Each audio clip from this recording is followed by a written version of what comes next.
दोस्तों, आखिर उपराष्ट्रपति चुनाव से पहले प्रधानमंत्री नरेंद्र मोदी को एनडीए के सभी सांसदों को बुलाना क्यों पड़ रहा है? दोस्तों, जगदीप धनखड़ ने घर बदला तो क्या मोदी कमान बदल रहे हैं? दोस्तों, देश की राजनीति में खास तौर पर बीजेपी के अंदर की, बीजेपी के बाहर की पॉलिटिक्स में बहुत कुछ हो रहा है। उसके कुछ संकेत बाहर से पता चल रहे हैं, कुछ अभी तक समझ में नहीं आए हैं। उनमें से एक सबसे इंपॉर्टेंट घटनाक्रम हुआ जगदीप धनखड़ का इस्तीफा। अभी तक बीजेपी नहीं बता पाई है कि जगदीप धनखड़ ने इस्तीफा क्यों दिया।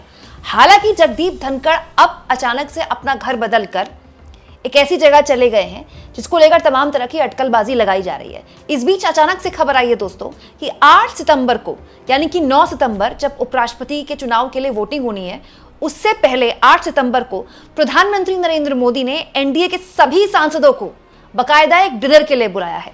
इस डिनर के पीछे की रणनीति क्या है? क्या बीजेपी इस बात को लेकर वाकई में डरी हुई है कि कहीं ऐसा ना हो कि कोई क्रॉस वोटिंग हो जाए? तो फिर प्रधानमंत्री मोदी को क्या अपने हाथों में पूरी कमान लेनी पड़ रही है? जल्दी जल्दी आपके सामने में बहुत सी तस्वीरें हैं, उन सबके सिरे जोड़कर आसान भाषा में रख देती हूँ। सबसे पहले इंपॉर्टेंट जानकारी आपको दे देती हूँ दोस्तों।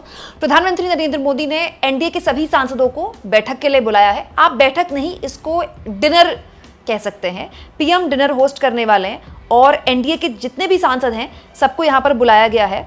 और 8 तारीख बहुत इंपॉर्टेंट है डिनर की तारीख, क्योंकि 9 तारीख को अगली सुबह उसके बाद उपराष्ट्रपति के लिए वोटिंग होनी है। दरअसल दोस्तों, इस पूरे जो डिनर डिप्लोमेसी है, इसके जरिए पूरा प्रयास किया जा रहा है एनडीए का कि कैसे भी करके सारे के सारे सांसद वोट करें और 100% वोट हो, एक भी एब्सेंट ना करे, एक भी क्रॉस वोटिंग ना हो, 100% वोट हो। इसके अलावा दोस्तों, बीजेपी को यह भी उम्मीद है कि वाईएसआर, सीपी, बीजेडी और बीआरएस भी उसको 9 तारीख को अगले दिन उपराष्ट्रपति के चुनाव में सपोर्ट करेंगे। इसीलिए जो एनडीए के सांसदों की बैठक है, 425 सारे के सारे सांसदों को यहां पर बुलाया गया है।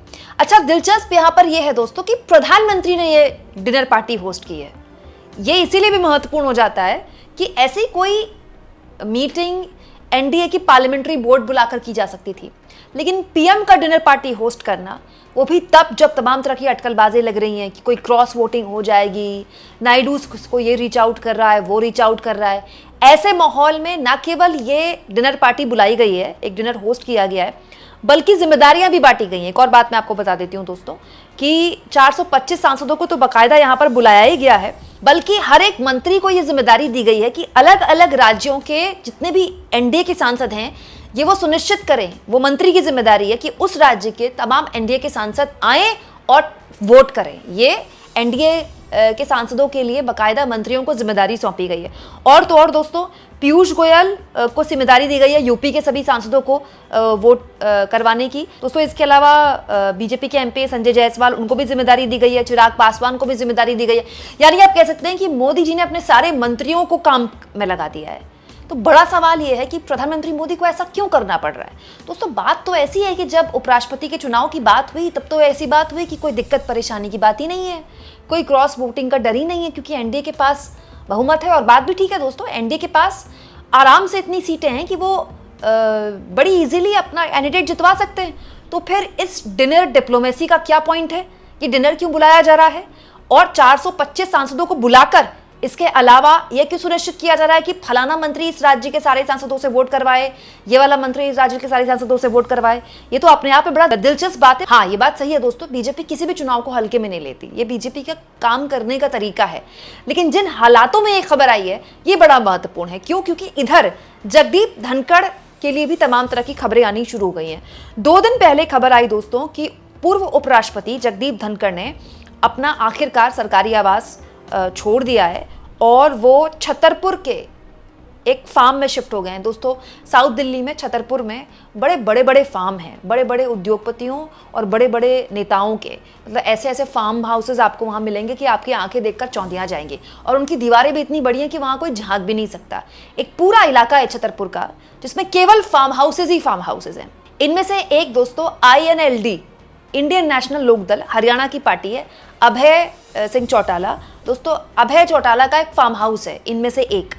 सुनने में आया है कि जगदीप धनखड़ इसी फार्म हाउस में फिलहाल रह रहे हैं। अब कहने वाले ये कह रहे हैं कि दोस्तों, ये यहाँ रहेंगे तो इसका किराया कौन देगा, या फिर ये बिना किराए में अपने एक आपसी भाईचारे में रह रहे हैं? क्योंकि ये भी जानकारी निकल कर आई है दोस्तों कि जिस तरह से हरियाणा चुनाव में दुष्यंत चौटाला की पार्टी जेजेपी की पिटाई हुई, अभय चौटाला ये प्रयास कर रहे हैं कि उनकी पार्टी एक बार फिर से अपनी सियासी जमीन को मजबूत करे।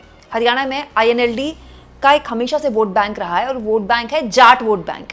ये बात सही है कि उसमें बड़े स्तर पर बीजेपी ने भी सेंधमारी की और वही वोट बैंक कांग्रेस के पास भी शिफ्ट होता रहता है। लेकिन इस बार के चुनाव में जिस तरह से दुष्यंत चौटाला की पार्टी JJP की पिटाई हुई, जैसा कि मैंने आपसे कहा, उनकी बहुत शर्मनाक हार हुई, इसीलिए अभय चौटाला की एक कोशिश है कि फिर से वो INLD को जीवित करें, उसको फिर से एक चुनावी मशीनरी उसकी चालू करें। तो जानकारी ऐसी भी आ रही है दोस्तों कि इस घर में न केवल शिफ्ट हुए हैं जगदीप धनखड़, बल्कि अपनी मुलाकातों का दौर भी जारी है। अभी कुछ दिन पहले मैंने आपको एक आर्टिकल के जरिए खबर दिखाई थी कि चर्चा है कि जगदीप धनखड़, भले ही उन्होंने इस्तीफा हेल्थ रीजंस की वजह से दिया हो, लेकिन वो बैडमिंटन वगैरह बढ़िया से खेल रहे हैं। तो बैडमिंटन खेल रहे हैं तो स्वास्थ्य उनका बढ़िया ही होगा। अब जानकारी ये निकल कर आई है कि अभय चौटाला के जो फार्म हाउस में जब से शिफ्ट हुए हैं धनखड़ साहब, तब से लगातार वो बैठकें भी ले रहे हैं, लोगों से मिल रहे हैं, लोगों से बात कर रहे हैं। अब उनमें से क्या कोई विपक्ष का है, क्या कोई सत्ता पक्ष का है, ऐसी तो कोई जानकारी नहीं है। लेकिन जो भी कुछ हो रहा है क्लोज डोर्स में हो रहा है, बंद कमरों में हो रहा है। ये भी सुनने में आया है दोस्तों, क्योंकि जगदीप धनखड़ अपने आप को एक जाट नेता के तौर पर प्रेजेंट करते रहे हैं, जाटों की अस्मिता से अपने आप को जोड़ते रहे हैं, किसान पुत्र कहते रहे हैं। तो चर्चाएं ये भी हैं कि अभय चौटाला के साथ अगर अभय चौटाला अपनी पार्टी को रिवाइव करते हैं तो क्या जगदीप धनखड़ उसमें कहीं अपनी कोई गुंजाइश देख रहे हैं? क्या भविष्य में जगदीप धनखड़ चुनावी राजनीति में वापसी कर सकते हैं, जिससे वो बहुत पहले एक तरह से अपने आप को उन्होंने अलग कर लिया था? तो ये तो बस अभी अटकलबाजी है। लेकिन अचानक से जब ये खबर सोशल मीडिया में तैरी रही थी, तब ये खबर आ गई कि प्रधानमंत्री मोदी ने जो है वो एक डिनर पार्टी का आयोजन किया है। 425 NDA के सांसदों को इस डिनर पार्टी में बुलाया गया है। अब दोस्तों इस खबर को आप जोड़िए, मोदी की डिनर पार्टी की इस खबर को आप जोड़िए मोदी के अचानक बिहार में अपने आंसुओं को मुद्दा बनाने का, PM मोदी का अचानक आना, फिर वो उनका रोना और उसको अपने सम्मान से जोड़ देना। मतलब ये एक ऐसा मुद्दा है जो कि पता नहीं चलेगा कि नहीं चलेगा, क्योंकि मोदी अपने अपमान को लेकर, खुद पर दी गई गालियों को लेकर इससे पूर्व में कई बार बात बोल चुके हैं, अलग अलग चुनाव में बोल चुके हैं। और ऐसा नहीं कि सभी चुनाव में जनता ने उसको हाथों हाथ लिया है। मतलब मोदी का अपमान, बिहार का अपमान क्या बन पाएगा? इट्स टू अर्ली टू से। ये बहुत ही मतलब ऐसा है कि हाइपोथेटिकल है दोस्तों। बिहार में बीजेपी के लोग भले ही सड़क पर उतर जाएं इसके लिए, लेकिन जनता पोलिंग स्टेशन पर जाएगी इस मुद्दे को लेकर। इट्स टू अर्ली टू से। लेकिन हाँ, ये बात कही जा सकती है कि इस एक बात से पता चल गया कि मोदी ने फिर से हर चीज अपने ऊपर लेनी शुरू कर दी है। तो अब चर्चाएं उड़नी शुरू हो गई कि क्या पूरा का पूरा कमान जो है मोदी ने एक बार फिर से अपने हाथों में ले ली है, जिसके लिए कहा जाता था कि बीजेपी के रणनीतिकार जो हैं वो एक्चुअली में असली चाणक्य केंद्रीय गृह मंत्री अमित शाह हैं। केंद्रीय गृह मंत्री अमित शाह ही बीजेपी की पूरी रणनीति बनाते हैं, वही बीजेपी के असली चाणक्य हैं, वही सारे दांवपेच चलते हैं। तो फिर अगर ऐसा है दोस्तों, तो प्रधानमंत्री मोदी को आंसू क्यों बहाने पड़ रहे हैं? PM को पूरा एक चुनाव अपने कंधों पर क्यों उठाना पड़ रहा है? अपने सम्मान से बिहार की महिलाओं के सम्मान को क्यों जोड़ना पड़ रहा है? और इस बीच उपराष्ट्रपति चुनाव के लिए 425 NDA के सांसदों को क्यों बुलाना पड़ रहा है? बहुत सी चीजें ऐसी हैं जो अनसुलझी हैं, जिनका कोई जवाब नहीं है, जिन पर हम केवल अटकलबाजी करते थे। लेकिन इससे एक चीज तो पता चलती है दोस्तों कि ये जो विपक्ष का विश्वास है सरकार पर, ये तो खैर वो विपक्ष के तो लोग आए दिन बोलते रहते हैं 6 महीने में गिर जाएगी सरकार, चाहे 4 महीने में गिर जाएगी सरकार। लेकिन NDA के अंदर भी विश्वास की बहुत कमी है। नहीं तो मोदी जी को अपने मंत्रियों को लगाना पड़ रहा है कि सभी सांसदों की 100% वोटिंग हो जाए। क्या कोई शक है क्या मोदी को कि क्रॉस वोटिंग हो सकती है? आप इस मुद्दे पर क्या सोचते हैं दोस्तों? क्या उपराष्ट्रपति का चुनाव आते आते इतना दिलचस्प हो जाएगा कि वोटिंग से एक रात पहले मोदी को अपने सांसदों को बुलाना पड़ जाए? कमेंट बॉक्स में जरूर लिखें और जितना हो सके चैनल को शेयर करें, सब्सक्राइब करें और थैंक्स और ज्वाइन के ऑप्शन से अगर आप चाहें तो आर्थिक तौर पर भी चैनल के हाथ मजबूत कर सकते हैं।